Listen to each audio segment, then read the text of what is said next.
So abanti na ang Hornets mga idol, kanilang hihintayin kung sino ang matatalo sa laban ng Sixers at ng Orlando Magic.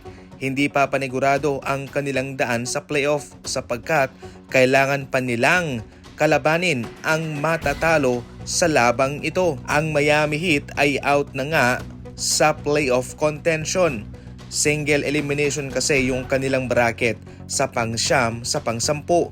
Kaya kung sino ang matatalo ay out na, tapos na. Panalo ang Hornets dito. Pero itong si LaMelo Ball ay tinatadtad ng mga komento na ito'y nangdaya. Sa kanyang ginawa rito ay na-injured itong si LaMelo Ball, nagkaroon ng tailbone injury. Out kagad ito at hindi na nakapaglaro. Ayon pa sa mga nagkomento, sana patas lang, walang ganyan. Hindi maisisigurado na mananalo ang Miami Heat kung mayroong Bam Adebayo, pero dapat patas ang labanan. Kaya inaasahan daw na talagang pag-uusapan ito. Magmamarka ito kay LaMelo Ball itong kanyang ginawang pandaraya. At ayon naman sa Miami Heat fans, sige na lang, papalampasin namin to. Pero karma na lang ang hahabol kay LaMelo Ball sa kanyang ginawa. Hindi biro ang karma.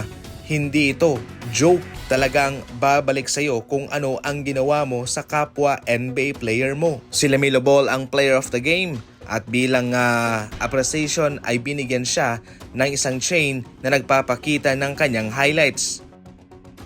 Todo ensayo na sa ngayon ang mga kupunan para sa kanilang laban sa first round ng NBA Playoff. Series kasi ang pag-uusapan dito.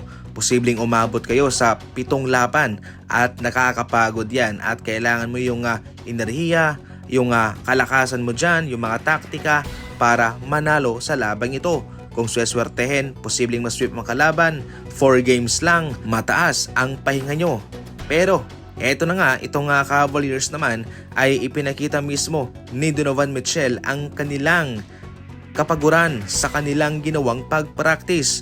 Yung ibang mga players dito ng Cavaliers ay natutulog na, nakahiga na lang sa sahig dahil sa sobrang pagod. Kakalabanin ng Cleveland Cavaliers ang Toronto Raptors. At grabe yung kanilang paghahanda. Hindi basta-bastang team itong Toronto Raptors. Especially ang record pa ng Cavaliers laban sa kanila ay 0-3. Wala silang panalo laban sa Raptors. Kaya matinding ensayo ang kanilang kinakaharap sa ngayon. Sa kanilang 3 laban, tambak pa ang kanilang inabot. Malaki ang kalamangan ng Raptors sa kanila. Nagpapakita ng dominanteng opensa laban sa kanila. Maghaharap ang Toronto Raptors at ang Cavaliers sa April 19 mga idol. Ikaw, sinong pipiliin mo sa dalawa? Raptors ka ba o Cavaliers?